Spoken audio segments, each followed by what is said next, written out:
Thank you so much for coming on my podcast today.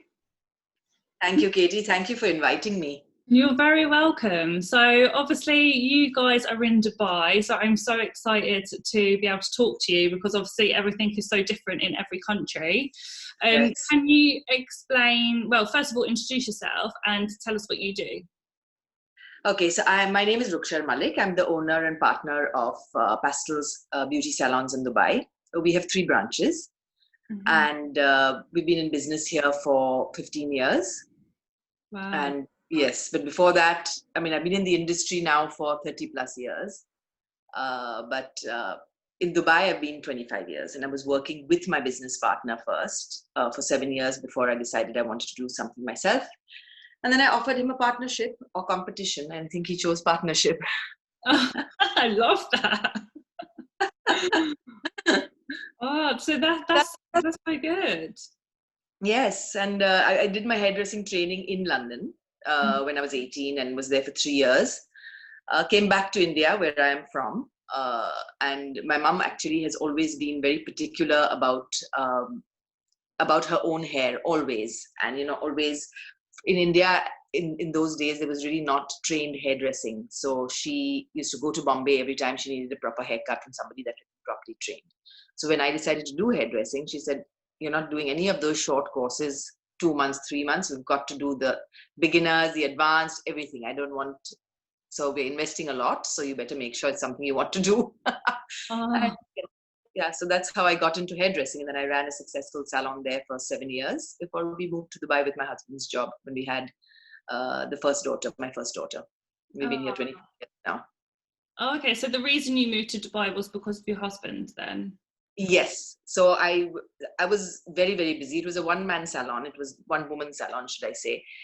So it was me and an assistant that helped me clean up and shampoo. But I never had a big space. It was just a space that my parents had helped me set up. So when we got married and I was expecting my first daughter, he got an opportunity to go to Dubai. And I thought ideal because I don't want to work for a couple of years. I just want to focus on the baby. And that's how we ended up coming to Dubai, because I was so busy in Pune, where I'm from, as being one of the only few trained hairdressers in Pune. We were booked out for months in advance. Wow. So what was it that made you go from obviously working in a salon to then thinking, actually, I want to own my own salon? So in Pune, I worked for a very short period of time with a salon in a hotel, just 4 months. And it's just then that I realized that, no, I think I want to do this myself, because I had been trained professionally. And it was something that I always had a vision of, having a space where women can come and do all sorts of services, not only hair. And then when I came to Dubai, of course, I had my little baby, then I had my second one. Stephen, who's my business partner, was kindly allowed me to work as a part-time stylist. And then as I started getting a bit busier, I decided that, it's time now to do again what I had done 7 years ago. So I asked him that, look, I really would like to do that. And he was very supportive. And, I owe a lot to Stephen as well, all the success we've gained. And he supported me, and he said, you run it, you do it, I'll invest 50% of the money. And he was actually a partner in another business. So that will come, I think, as we discuss a little bit more, we'll come to that part of it. And then that's it. I decided to just plunge. Wow. And actually, one of my clients had offered me a space in a small mall coming up. And she said, would you like to be a partner with somebody there? There's somebody that wants to open a salon. You can run it and do the hair side. They'll invest the money. And I said, no. If I do a partnership with anybody, it will be Stephen. I don't want to go into a partnership with anybody else. Yeah, and you have to be right. Yes, I'm a very loyal, honest kind of person, and I said I'm like that with my team as well, and they are like that with us. So we love that sort of relationship that we share with the team. Yeah, definitely. So you've obviously gone from opening up that salon with Stephen, and then you've now gone to an empire of 3 salons. Yes. What kind of made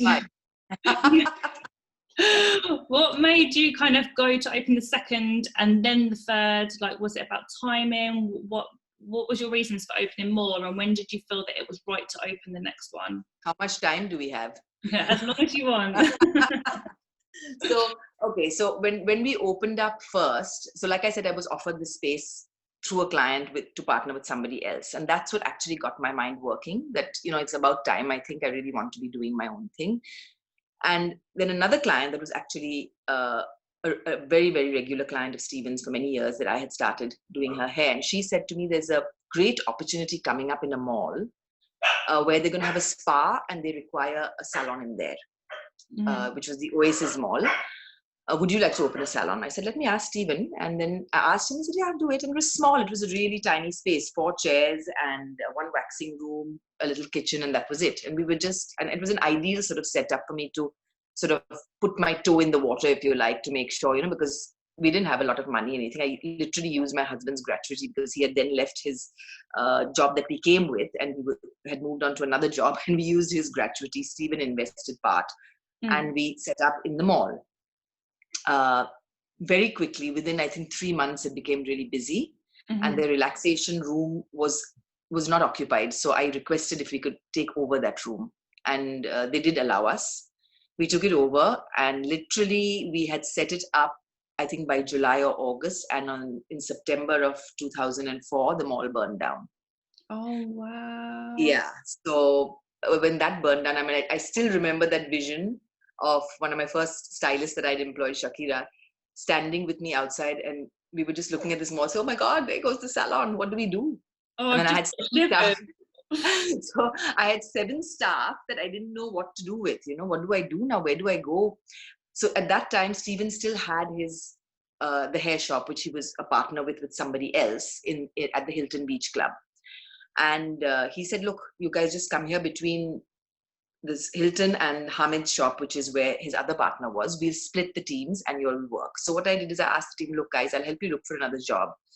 I don't know when I'm going to find a space and how and what, and we have no clue at the moment how long it's going to take. So who wants to stay and who wants to look for another job? All 7 members decided to stay. So that was really the first feeling of loyalty, and Shakira is still with me as a stylist in the salon. So we then shifted like that, and then I started looking furiously for places, and these places were just so expensive, and I never thought, oh my God, how am I ever going to do this? Finally, we found a villa, we set it up. And luckily, the funny part was, Katie, that in the mall, everything pretty much burnt. Our salon space was untouched. Really? Maybe they signed from somewhere. So they allowed us to take all that equipment and everything out, and we set up the salon in the villa. We were there in that location for 3 years, and this was 2005 finally while we set it up. We set it, and in 2008, Stephen received a notice from the beach club to say that they were shutting. So what is he going to do? You know how life just works. It just opens doors as you start going along. And I got one of my stylists then, Carolyn, had said to me, I've got an inroad into the Ritz-Carlton. They're looking for a new salon to take over because they haven't had success with the 2-3 other salons that have opened there. I said, that's it, hotel. Because, in Dubai, you might not know, but in Dubai, men can't work in a standalone salon. Yeah. Men have to work in hotel. So we needed a hotel for Stephen and a few of the boys at that time that were there. So we approached the Ritz-Carlton. They said, oh, no, we've just signed up with one of the international names. And then I just went for it and I said, look, international name is all very well. Is the owner going to be there? They're going to put a manager in the place. You're going to have a similar issue. What are your issues you've been having with these other 2 salons? And they explained to me. And I said, Stephen and me are owners of the business. He's going to be in the location. Just, think of it that way. And we presented a whole presentation for them, and we got the salon. Wow. So that's how we got into the Ritz. Then that was 2008. 2009 end or so, I got a call from the Mercato Mall GM. She got my contact and she said, would you like to open a retail concept? We want to introduce something different, not a salon, but a retail concept in our mall. So basically, hair stuff from everywhere. Extensions, clips, you name it, whatever, brushes. So it won't have a salon. And I spoke to my husband at that time and I said, Sushant, what should I do? Should we try that concept? He said, it's not really your core business. You know, your core business is your hairdressing. So I think you should stick with that. So then I said, no, I don't want to do it because it's not something like how many dryers will I sell? And it was just something that I was not familiar with or didn't know much about. So I decided not to take that step. A month or so later, I had Josephine, who was a Redken rep at that time, saying that, you know, if you ever open something, let me know. I'd love to manage because I'm leaving my job. And somehow in in my brain, I said, maybe, you know, that might be a good idea. I'll approach Mercato and say, look, this is what I would like to do if you allow me a small salon at the back. And they agreed.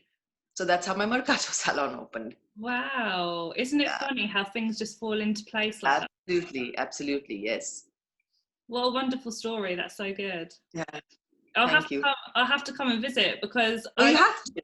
Yeah, I come to Dubai. Is my favorite place ever. We go there a couple times a year. Yeah. Oh, lovely. So now when it all opens up, come back. You'll be looking forward to some good sunshine then. Yeah, definitely, definitely. So obviously, like COVID-19's hit the whole world.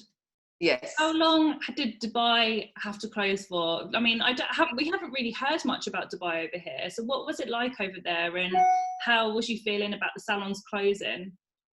So about, I would say, early March, end Feb, early March, the whole thing of, you know, sanitize your hands, wear your mask, all that started happening.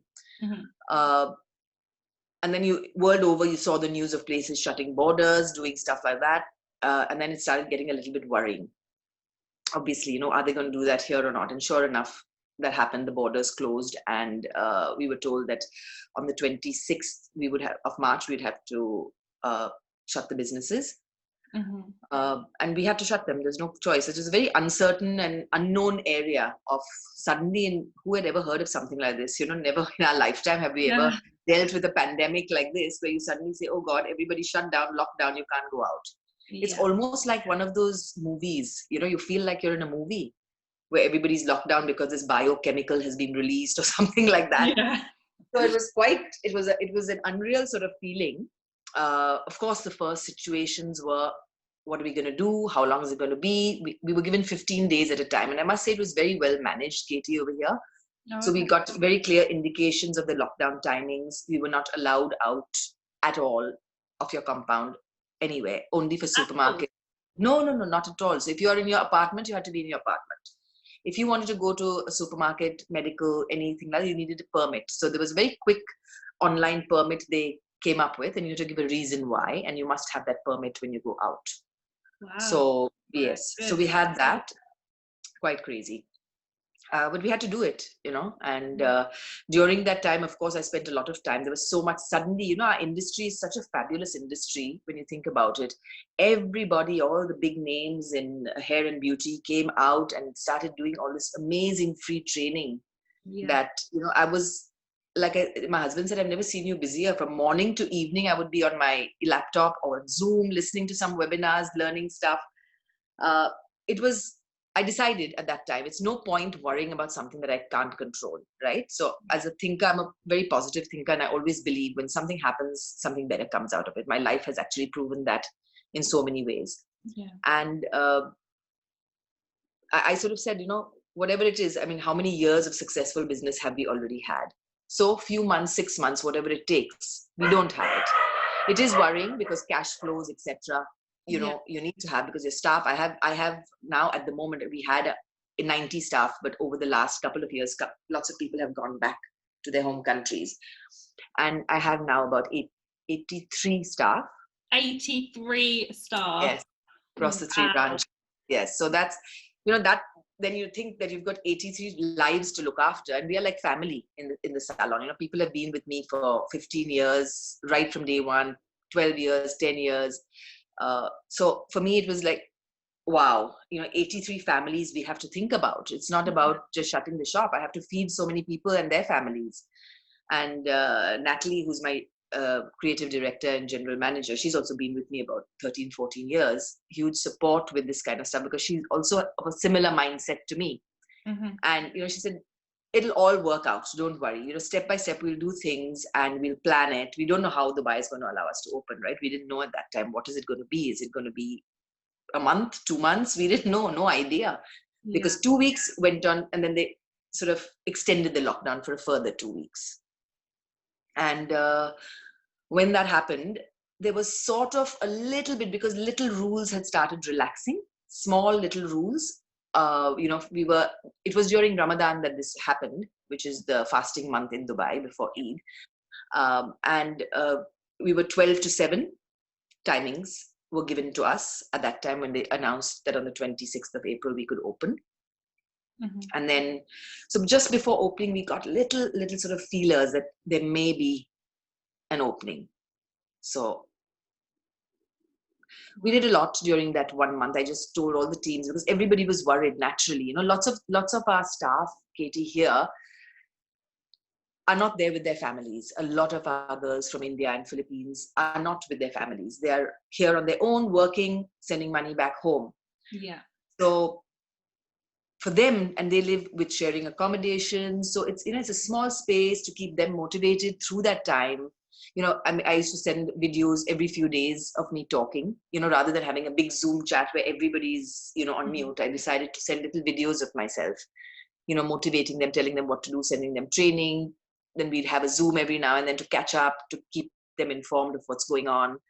So as a team, we all put our efforts in together to make everybody feel confident, stronger, not get into panic mode, because that happens so easily, right? In this kind of situation. Oh my God, I'm not gonna have money to feed my kids.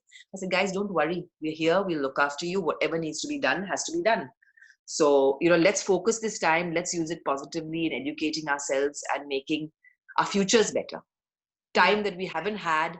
And that's what I learned so much on the various seminars that I did, that you have this time now, utilize it in the best way possible. Definitely. So you was closed for a month then? We were closed for a month. So literally on Thursday, the 25th at night, late at night, I got a call from the GM of the mall that tomorrow you can open. Oh my God, tomorrow we can open. I can't open because we haven't, booked clients and nothing. But of course, over the month, we had started talking amongst the management team of how we were going to reopen, what were we going to do. So we had systems in place. We had a document for, what the clients should expect when they come into the salon. We had a document for what we as a team were doing to keep the clients safe. We had a welcome back Google form that clients could fill in if they wanted to be on the wait list as soon as we got back. We had all that in place. And because I had an indication that maybe we were opening, I decided to do the complete professional disinfection and sanitization of the salons. So that was done. Now the Ritz-Carlton, where one of our branches has shut. It's not open still. Right. So, that was one thing that we didn't know what was going to happen, how we were going to get into the Ritz. Now I have boys that work, nail stylists. So what do I do with them? I had to think of something, I approached our sponsor, approached the economic department to get permissions for them to work, which was not possible. Then we have a fabulous salon owners group organized here by Professional Beauty. Right. And great support for salon owners. Between us, we share a lot of ideas and stuff. So we had quite a few Zooms with each other, sharing ideas and what you're going to do, how are you going to do it. So that was amazing for us to do. And then as soon as we got that, I decided, okay, Friday, we can't open. So let's plan moving of the stock from the Ritz to the other two salons so that the female stylists could at least start working within our other two branches. Yeah. Saturday, we won't have a client day. We'll do a staff day because everybody had been in lockdown, right? So everybody's roots had grown. Oh my God, I need my lashes done. I need this, that, and that. So we decided, okay, that's going to be a staff day. So everybody can come and have a bit of a pamper, do each other's hair, nails, waxing, whatever was required. But we were not allowed waxing. We realized by Friday when the rules got released, it was only hair and nail services. No facials, no brows, no beauty, no nothing. So I said, oh my God, okay, doesn't matter. Something's better than nothing. At least let's start. So hair and nails were being done. So team doing each other's hair and nails, getting everyone prepped for the next day. We, of course, had very strict guidelines to put into place. the social distancing guidelines, wearing of masks all the time, sanitizing all surfaces, everything. So again, on our salon owners group, we had all the, all of us sharing various information. Where's the best deal for this? What should we use? How will we go about it? Suppliers that were supplying the best prices for all the products. So we got all that information together and basically put the guidelines. I had one final Zoom with the team to tell them what to expect, temperatures to be taken off the clients as soon as they come in, and off the staff, because we have to ensure that all staff are also healthy when they come into the salons, even though you're wearing masks and things like that. So I made it very clear that anybody with a cold, cough, headache, if you don't feel 100%, you just don't come to work. Simple. Yeah. We were allowed 30% occupancy. So 30% staff, 30% clients, not more than that. Timelines were 12 to 10, after which you had to go straight home. You couldn't go anywhere else. So we had to supply a letter to the staff, make individual letters to say that they are working in a salon and they're going home. They will not be going anywhere else, because police were stopping people on the way. So it was quite firm and strict, which I think has actually helped Dubai bounce back faster. Yeah, so all these things that you put in place and sell on them, was that what the government have told you had to do? Yes. Yeah. See, in the UK, we haven't had anything like that yet. So we're all kind of in limbo of what's going to happen. I mean, it'd be fabulous for people listening to this podcast. And I did where you actually heard my first interview with Nargish Wadia Austin on Conversations with Nargish. Basically, it's ideal for salon owners in the not Dubai, sorry, UK, to listen to this, because it's something that you could take back and implement in your own salons to make sure all your staff and all of you and the clients are safe. Yeah. So we had very firm guidelines. So how much occupancy, timelines, 2-meter social distancing. So we had to have stickers in place. We had to have everything printed and put on the door. Clients were not allowed to enter. You take their temperature. And once you take their temperature, if temperature is okay, you allow them in, straight into their seat after seeing reception. No waiting area, no walk-in customers. Everyone to be wearing masks all time, including the clients. It was Ramadan at that time, so we didn't serve coffee and tea anyway, because it's fasting month. So no serving of coffee and tea. But now that Ramadan is over and Eid is done, we serve it in disposable cups and glasses. What else did we have? So all this professional sanitization going on, with spraying everything after every customer gets up. Yeah. So I'll just do the journey. It'll be easier. Client walks in, temperature taken, reception, we check her in, straight to her seat. The stylist, therapist, or whoever is doing her services comes. She has to sanitize her own hands, client has to sanitize their hands, and then the service starts. After the service, and of course, we have removed the in-between chairs between the stations for our hair area, nail area, alternate seating, backwash, alternate seating. At reception, stickers during payment time, no retail products, nail polishes, nothing to be touched by the customer. So we have a clear signage saying, please do not touch the products. Once the stylist takes off the product from the shelf, if the client's buying it, it gets sprayed down and then put into her bag. So extreme measures being taken to keep everybody safe. Wow. And how was your team about all of the measures? Were they nervous about putting everything into place? Were they okay about it? Were they worried about coming back to work and possibly catching something? Of course, that fear is always there. I've got a few team members who have tiny children. So, they were worried about that. Now, people over 60 are not allowed into the public spaces yet in Dubai. So if you're over 60, you can't go into malls, you can't go into salons. Simple, unfortunately, for these poor customers who are desperate to come in, but they can't. Yeah. But we have to think of their safety, basically. So of course, the staff, when we said about the masks and the sanitization, that we had already done pre-closing, pre-lockdown, right? Mm-hmm. So that was familiar, but now it was going to be even more stringent. They were a bit nervous because by this time, 1 month, one had read so much, heard so much, there was so much panic around the world with all of COVID and everything. So people were a bit nervous coming into work. But I said, look, guys, if we keep to the strict guidelines, we'll be fine. And though one thing I said to the team, if you don't feel comfortable coming into work, please feel free to stay at home. I'm not forcing anyone to come into work. Yeah. But I think by then, people were so desperate to come back into some sort of normality in their life that, most of our team, they were a little concerned, but no one said we don't want to come into work. We did have few clients that said we'll wait a while before we come, which is fine. People have to feel comfortable when they come, and we don't want any people feeling fearful when they come in. They want to come into the salon, want to relax, have a beautiful treatment, feel beautiful when they're leaving. So, we didn't want anybody to feel nervous, worried, fearful. So some clients asked us that, look, we can't come into the salon. We don't want to come in just now. Maybe a reason because a family member is a little bit, low in immunity or anything like that. So can you give us the color to do at home? So we would mix give them the exact mixture. And we had to start doing that. Initially, we decided not to do it. Mm-hmm. But what do you do if a 60-year-old is unable to come into the salon? She needs to have a hair, rather than her going into a supermarket and buying the wrong product and then ruining her hair, and then we have to set it right. We took a decision after lockdown that, look, there may be some clients that don't want to come, and we'll give them the very clear guidelines of mixing, application. So at least we know that their hair is being looked after. Yeah. So we did certain clients, yes. So team was fine, actually. Initially, it's all a bit uncomfortable, the mask. I mean, now we even have a face shield that we've introduced.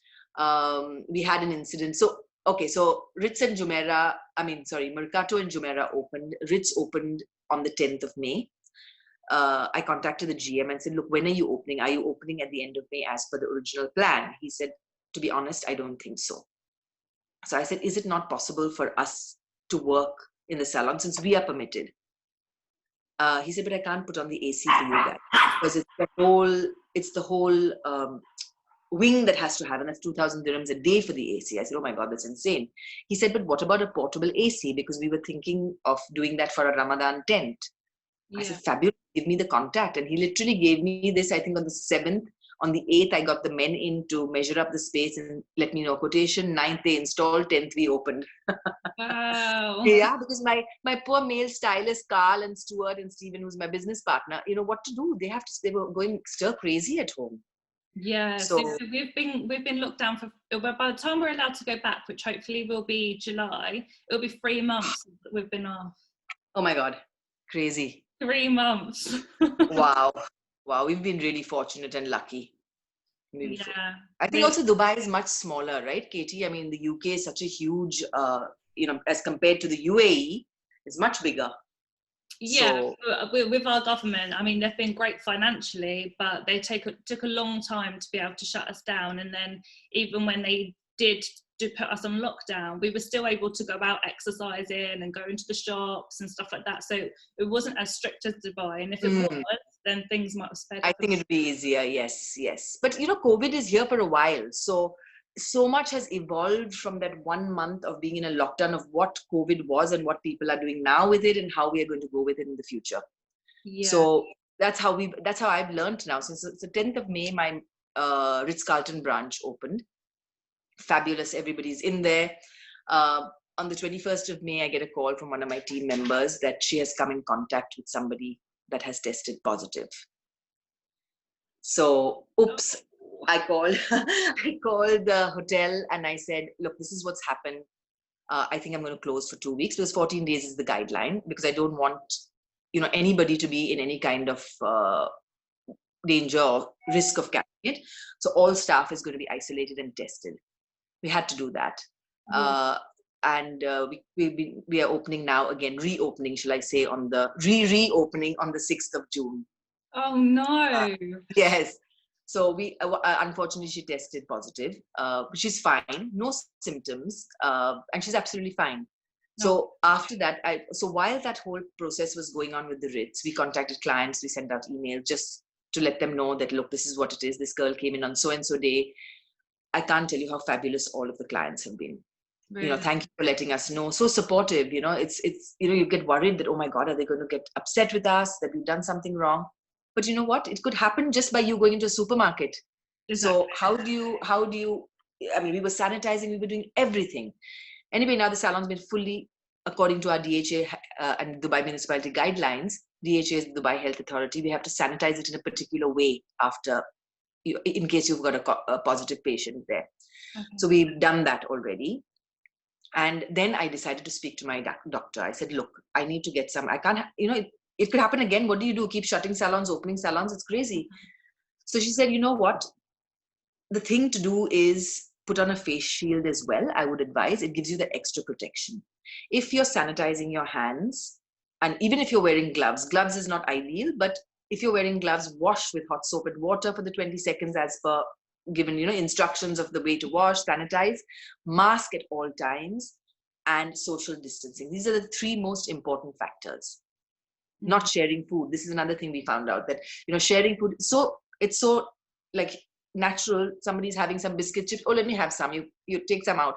We've stopped all that in the salon. They're not allowed to at all share food, nothing in the salon, to keep everybody safe. And so now we've introduced the face shields, and I'm going to keep them. I mean, staff is not very comfortable with it. Yeah. But I said, at the risk of having to shut down again for 2 weeks, what do you prefer? Do you want to sit at home again for 2 weeks? No. So then we just do it for this timeline, and it will change. Things will change in the way we look at COVID as well. I mean, I don't look at it as a panic situation anymore now. Some staff calls me and says something. Oh, please isolate for 14 days. Don't come back to work. I don't want you in the salon if you've got any kind of runny nose, nothing. We don't know, because you could be asymptomatic. Yeah. So you don't have any. All the girl who's been in, who had it positive, she has no symptoms, no fever, no cough, no cold, no nothing. Wow. She could be normal. You wouldn't even know. Yeah, that's what's worrying, isn't it? Yes. So that's the only thing, is social distancing, washing, sanitizing of hands, face mask. I have advised our salon owners team to, a group that just put the mask on. I've had an experience. So you don't want any other salon businesses to start shutting down, because even though you're wearing the mask, you never know. So just that face shield adds an extra layer of protection. Definitely. We brought in face shields as well, and we're distributing them for people in the UK. So it's definitely, the frontliners are wearing masks and face shields, then that will protect us when we're... Exactly. And now we are allowed, as of the 27th of May, we've been allowed to now do waxing and facials and eyebrows, lashes, etc. So thank God those poor staff members are now back to work. Yeah. And we are now allowed 50% occupancy. Dubai has gone on to 100% today in the malls and out and about in offices and businesses, but not in the salons. Salons are still at 50%, which I think is very sensible. I don't want it to start 100% right away, because there's no way to social distance otherwise. If you start allowing all staff to be working side by side, there's no way to social distance. No. So I think it's better for a little bit more time to be at the 50%, and then slowly 70% as they allow us is what we have to do. They did want us to wear the overalls, by the way, the whole PPE gear. Oh, really? We all went nuts. No way. How do you work in a PPE gear? I mean, you're doing. So I called my doctor again. She's so kind, I tell you. She said, just WhatsApp me whenever you want. So I've been, WhatsApping her. Is this okay? Is that okay? And I said, do we need to wear PPE gear really? She said, if you're in touch with a COVID positive patient, like we are as doctors, sometimes we have a patient there and we are very close to them. We could be testing them for COVID. So we have to wear it. But I don't think it's necessary for salon staff, so long as you're doing the mask and all the guidelines I've given you and the shield. And they're going home changing uniform or clothes every day and coming with fresh clothes. Of course. Yeah.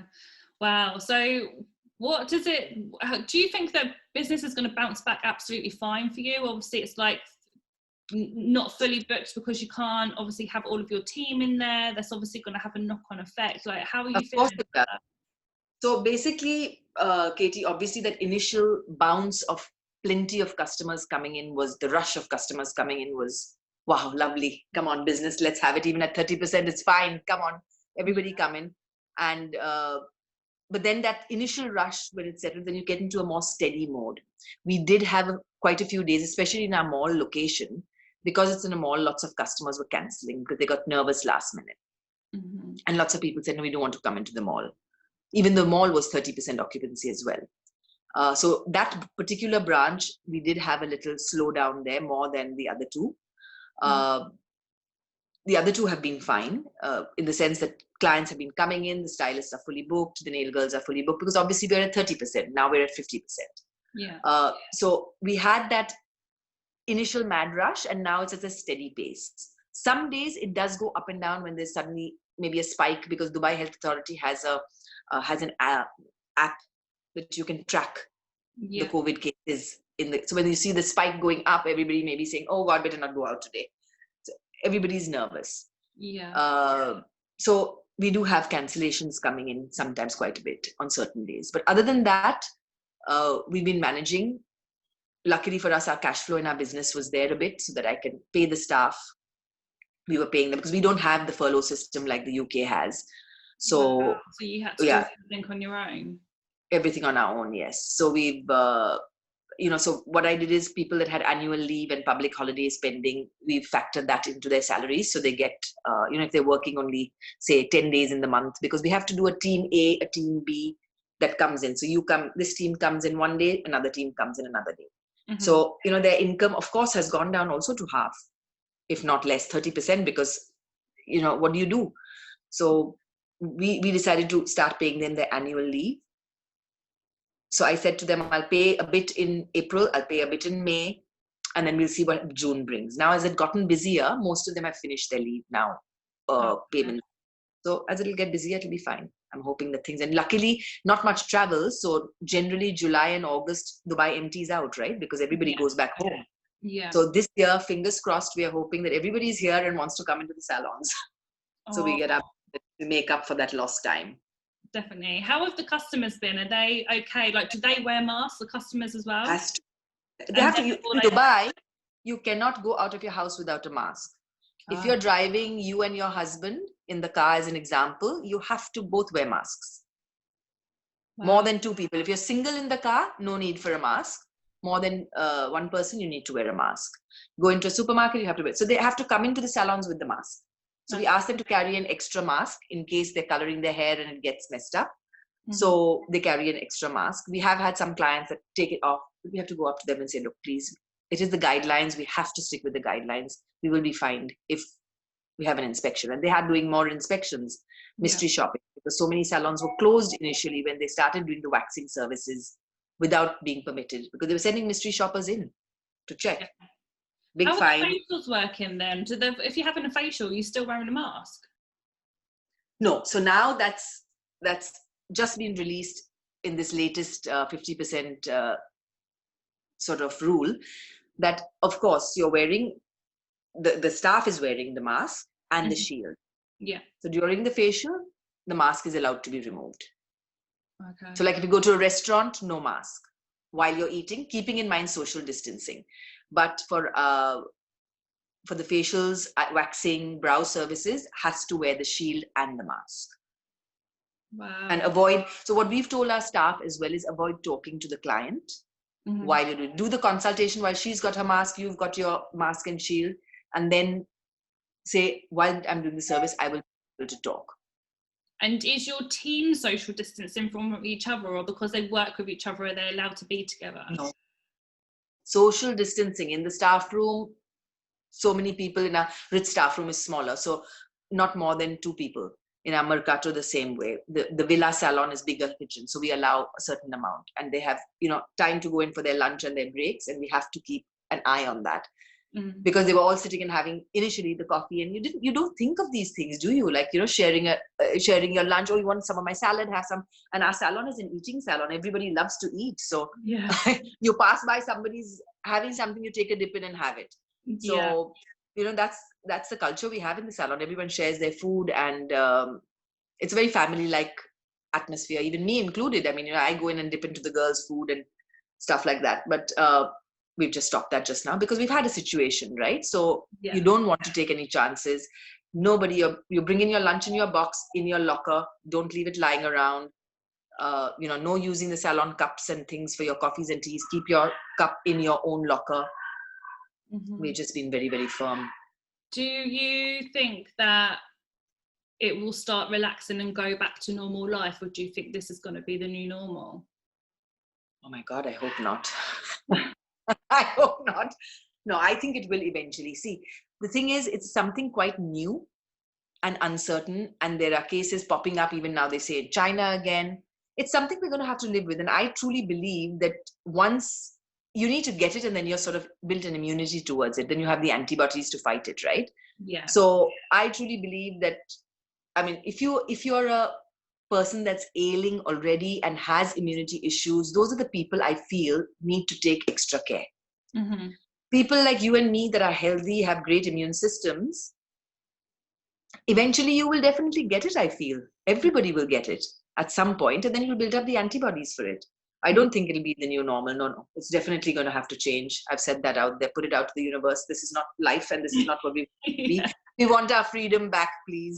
We've learned our lesson. Mankind has learned its lesson. Really, so much going on just now, world over, that you wonder nature is just unleashing. I know. It's just... You messed around with me. Here, take this, take this. Cyclone in India now, and it's crazy. The locusts coming. It's been insane. Yeah, it really is crazy. Have you looked at life differently with all this going on with personal and business, or have you still got the same kind of mindset as you did when this happened? I think as me as a business owner and as a person in general, I'm a very grateful person, and I feel very blessed in my life already. Mm-hmm. I can say I feel even more blessed now. I mean, there's so much around, and not to take away from the people that have already suffered so much due to this pandemic. I mean, you just look around you and businesses shutting left, right, and center. I mean, people in India, like the migrants, having no place to go, no food, nothing. It's just that part of me that compassionate part of me has, I think, been heightened even more. I feel, and I just feel like I want to be helping people somehow. Don't know how. I'm doing it in small ways wherever I can. Mm-hmm. But I mean, yesterday, what a fabulous gesture from a client. I mean, it just shows how people have also changed, you see. And a client just walked in with about 12 bags of food, like care parcels. Aww. With oil, rice, biscuits, this, that, pasta, whatever, and just said to our girls, guys, anybody that has lost their jobs, please can you hand this out? I mean, what a lovely thing to do, and there's somebody that started an Instagram page, Stop and Help, which is fabulous. So I've been helping through that, where you just provide somebody that doesn't have a family, they've got children, they've got, I mean, not a family, doesn't have a job, no income for 2 months.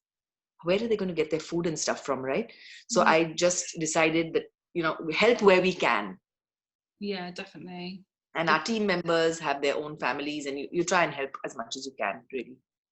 Yeah. And team has learned as well. I mean, how fabulous they have been in supporting us as business owners. My team has been, amazing. I mean, so many messages I get, God bless you, boss, the way you're looking after us. You've always been in touch with us, and may God give you more. And, I mean, amazing. Don't worry, we'll build back Pastels together. It's been amazing, really. That's so lovely. So lovely. Yeah. Obviously, you and the salons are successful. What is it that keeps you motivated? Because you seem like a really positive person. I love that. Like, I'm all about positivity and feeling grateful and all of that. So what is it that keeps you motivated? I love to learn I'm a learner by nature. Okay, Katie, I'm 53 years old now, but I'm learning something every day, I find. And when I listen to various podcasts, I love Oprah and her podcasts, Eckhart Tolle. I've learned over the last, I would say maybe more than a year, I have been very much dealing with the spiritual side of my life as well. Developing that a bit more, which you tend to forget when you have a busy lifestyle. And still now, like my husband said to me yesterday, you better take some relaxation time. Now I only see you 14 hours a day on the go, doing stuff. I'm doing my one-on-ones with my team at the moment. So for the last almost 2 weeks, I've been at home, but on Zoom doing the one-on-ones. So those that are off, I do the one-on-ones with. He said, you're just being non-stop. You better take a break. And after doing the one-on-ones, I might take a little bit of a break, but I get motivated by constantly going. I don't know how to put it. It's like I see somebody doing something, and I look at stuff on the internet and I say, oh, wow, that's a fabulous idea. I get motivated by seeing other people do successful things. So no one in particular, but I think my team motivate me a lot. I have a fabulous management team.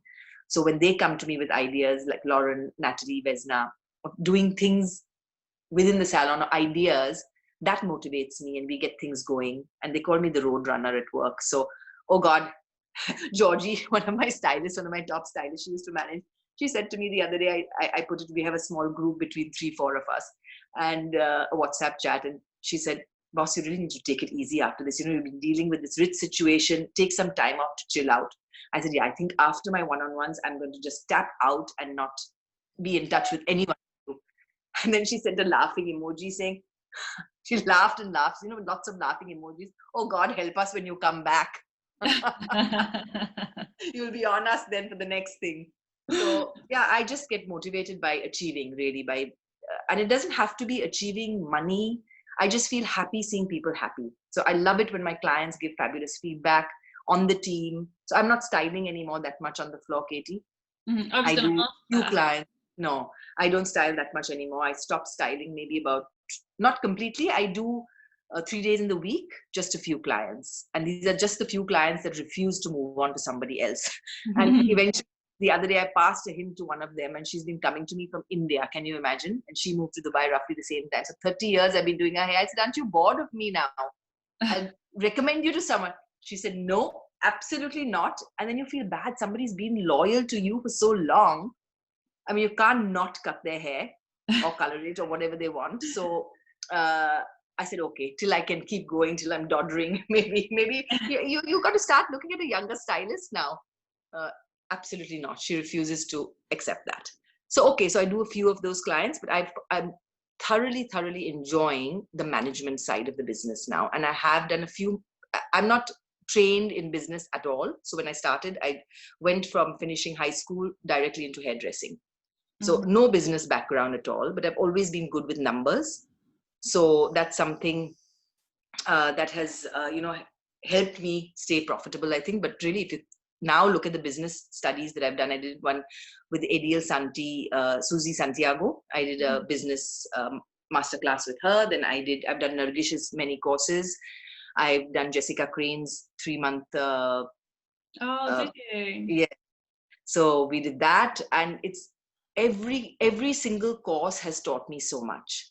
Yeah. I'm now on the HPS stylist, with David Barnett and Nicole Barnett. Yeah. So I'm on their Facebook page, and we were looking at them coming in and doing for our team a training. But now, of course, with this lockdown, it's all stopped. Yeah. But I've done the Alan Austin Smith just now, what he did during lockdown, which is amazing. I love his books. I've read all his books.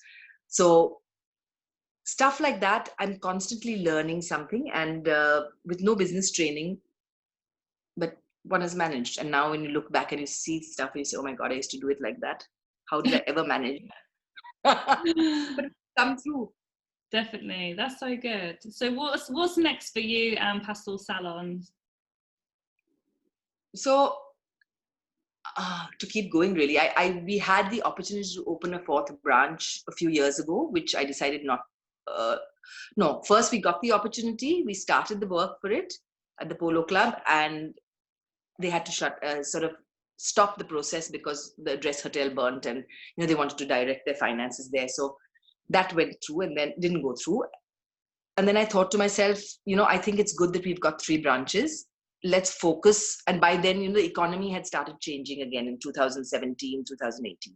Yeah. So I thought it's better to focus on the existing salons and really work. By then I had done my one business course. I was on to another.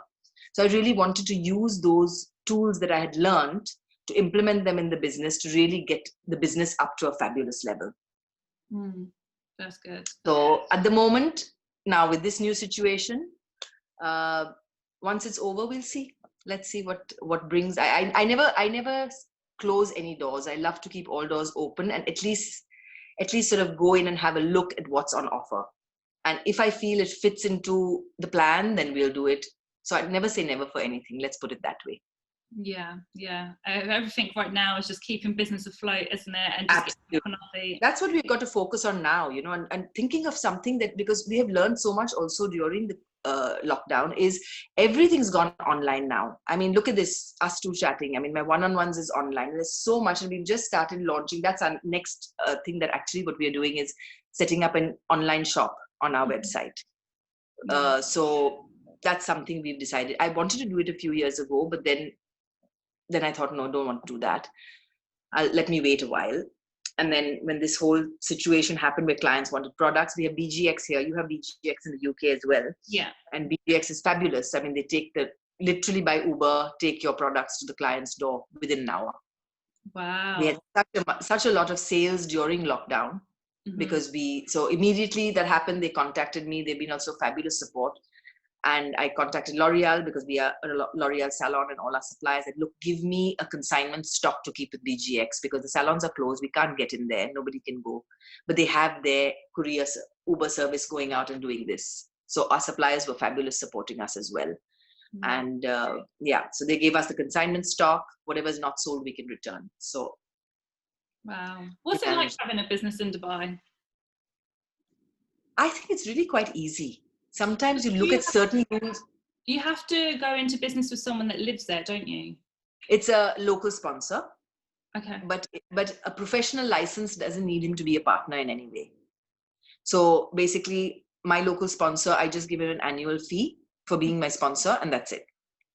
Wow. Otherwise, they're making it really very easy to start a business now here. You know, in the free zones, you get a trade license, you set it all up, you get the visas. Of course, the huge cost is the visas. Yeah. But the government has actually been very helpful just now. Our trade license has got a huge reduction just now. All our bank guarantees that we have for our staff have been returned. So they're making a lot of changes now for the better. Yeah. That's amazing. And we only pay 5% VAT, which is amazing. Yeah. Oh my God, we pay 20. I mean, when 5% came out, we said, oh no. But then you think, you know what, the rest of the world is paying a hell of a lot more. So be grateful and say thank you for only 5%. Definitely. And can you still claim back VAT on that 5%? No, you just give 5% back. Wow. What a difference. We've also been lucky, Katie, with our landlords.